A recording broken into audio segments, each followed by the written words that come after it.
Ito ang tanong ko bro, nakasulat sa, babasahin ko muna bro, Bisaya to.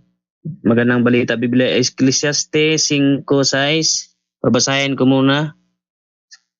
Ayaw itugot nga ngimong pulong makaangin kanimo sa pagpakasala, basin unya og muingon ka sa pari sa Dios nga wala mo tuyo ang pagbuhat sa ingon. Akong tanong ko dito, itong sinasabi na wala mo tuyo ang pagbuhat sa ingon.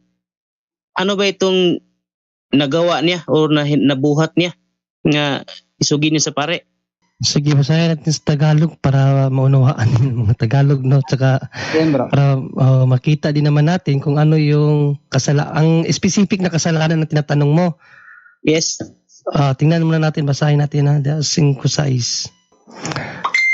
Mag-ingat ka sa pagpasok sa bahay ng Diyos.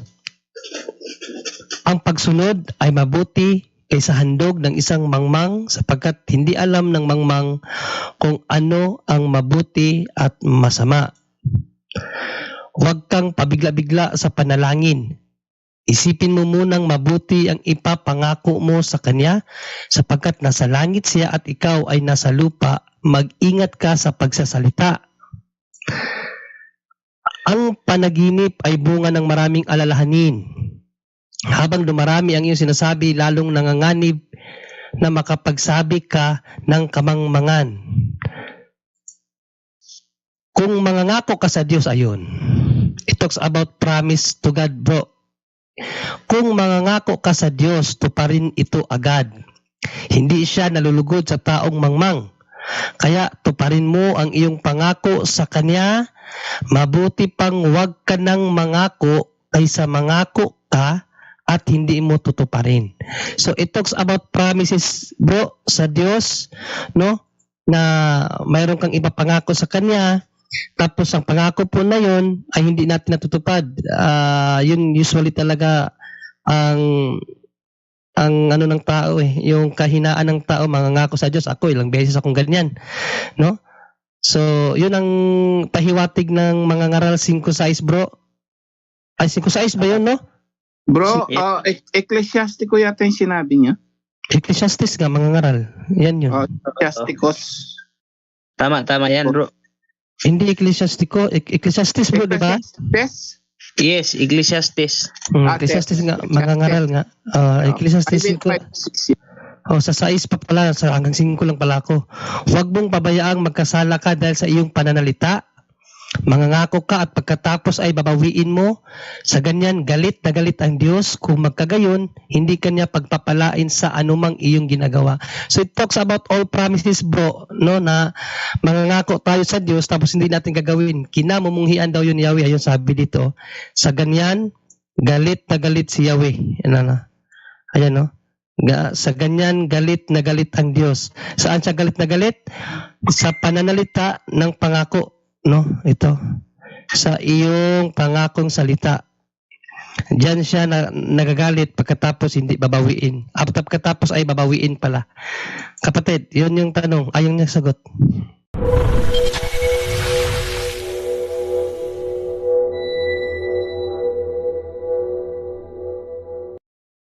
May nabasa kasi akong comment sa isang Protestant.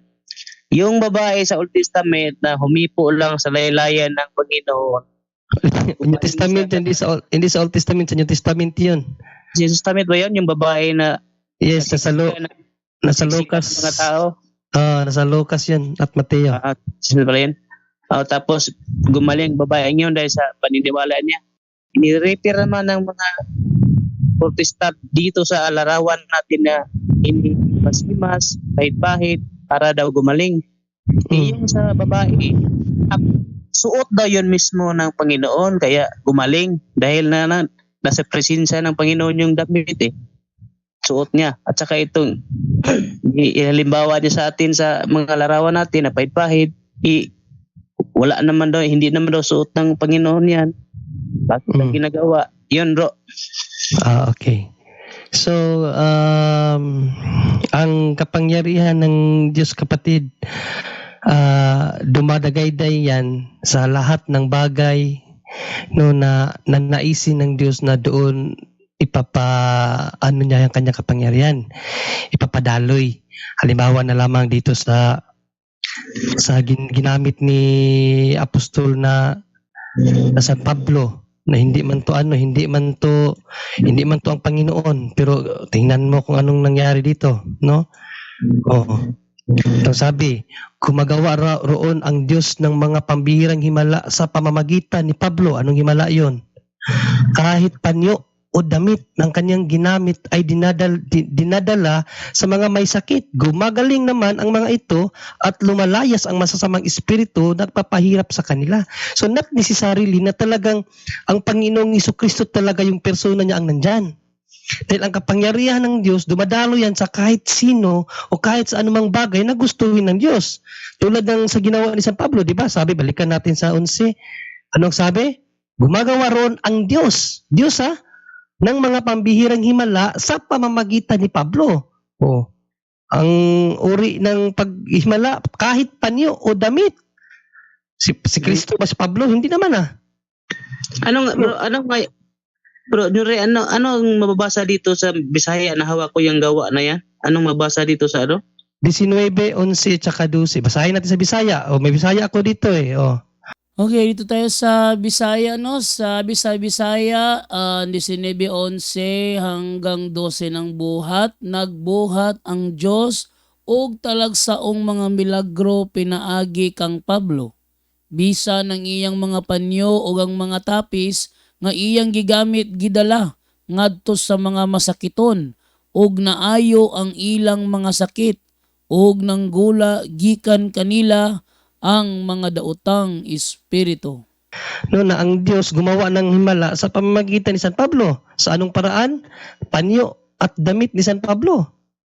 Not necessarily na ang ating Panginoong Jesucristo mismo ang nandun, kundi yung kanyang mga alagad. Sa panahon natin ngayon, pupwede ba na ang mga rebulto ay gamitin ng Diyos? Pupwede. May batayan ba yan sa Bible? Meron. Basahin natin. Sa Numbers 21, 8 and 9. At ganito ang sagot sa kanya ni Yahweh. Ano ba yung sagot na Yahweh? Balikan natin sa 7. Lumapit sila kay Moises, sinabi nila, nagkasala kami kay Yahweh at sa iyo. Ipanalangin mo kami na kanyang paalisin ang mga ahas na ito, mga ahas na ito. Nanalangin nga si Moises para sa Israel. Ano ang naging sagot ng Diyos? At ganito ang sagot sa kanya ni Yahweh. Gumawa ka ng isang ahas na tanso. Ahas na tanso Ilagay mo iyon sa dulo ng isang mahabang kahoy. Sino mang natuklaw ng ahas at tumingin doon ay hindi mamamatay. By the way, kung babalikan natin ang pangyayari sa Numbers na yan, sa 1, yung katigasan ng ulo ng Israel na ayaw sumunod sa Diyos, nagalit ang Diyos sa kanila, kaya ang Diyos nagpadala ng mga makamandag na ahas sa disyerto at ang daming namatay na mga Hudyo dahil natuklaw ng ahas. Kaya yun, lumapit siya kay Moises, nagkasala kami kay Yahweh at sa iyo. Ipanalangin mo kami na panalangin mo kay Yahweh na paalisin yung mga ahas. Kaya ang naging tugon ni Yahweh, balikan natin, gumawa ka ng isang ahas na tanso. Tanso hindi yan ahas talaga na buhay. Tansong ahas. Ilagay mo iyon sa dulo ng isang mahabang kahoy. Sino mang natuklaw ng ahas, yung pinadala ng Diyos, at tumingin doon sa pinapagawang ahas na tanso, ay hindi mamamatay. So, pinadaan ng Diyos ang kanyang kapangyarihan saan? Sa tansong ahas. So, ibig ba sabihin nun, gumawa ang Diyos ng kamalian? Kapatid na Bangisrinan? Hindi, no? Ang Diyos ay makapangyarihan sa lahat. Sa panahon natin ngayon, kung ang isang mananampalatayang Katoliko dahil sa kanyang paniniwala at pananampalataya na mahawakan lang, no, ang rebulto ng Panginoong Jesucristo at sa kanyang paniniwala at pananampalataya ay siya mapagaling, mangyayari yun ayon sa intensyon ng kanyang puso at ayon din sa kalooban ng Diyos. Pero kung ang isang taong lumapit lang doon dahil makikichismis lang, makikiasyoso, sige nga, hawakan ko nga to, kung talaga bang gagaling ako, ay hindi mangyayari yun. Hindi po ganun. No? Dahil ang paniniwalang ganyan, it requires faith. Sabi nga dito sa Hebrews 11. Basahin anong sabi ng Diyos. Hebrews 11:6. Hebrews 11 verse 6. Ito po yung sabi ng Panginoon. Kung hindi tayo sumasampalataya sa Diyos, hindi natin siya mabibigyang kaluguran sapagkat ang sino mang lumalapit sa Diyos ay dapat sumampalatayang may Diyos na nagbibigay ng gantimpalang sa mga nananalig sa Kanya. So yung pananampalataya, it requires faith, no? Na talagang pagagalingin ka ng Diyos, ay talagang panampalatayanan mo na pagagalingin ka. Mangyayari yun at nangyari ngayon sa panahon natin, nangyayari yan sa karamihan sa mga Katoliko na may pananampalataya no, doon sa mga larawang banal. Mga larawang banal, pinabanal ng simbahan, kaya sila gumaling. O hindi yun dahil sa kapangyarihan ng anuman, hindi. Dahil yun sa pananampalataya mo at sa kalooban ng Diyos na pinagaling ka dahil sa iyong pananampalataya. When it comes to kung bakit nakagaling yung ganun, dahil yun sa kapangyarihan ng Diyos, no? Luke 1:37, walang imposible sa Diyos, kapatid. Okay na yan, bro. Matibay na ebidensya na kahit itong sa gawa na lang, oh. Yung mga panyo na, no? Oh, sampal mo yan, bro. Joke lang. Sige na, bro. Okay na. Okay, God bless.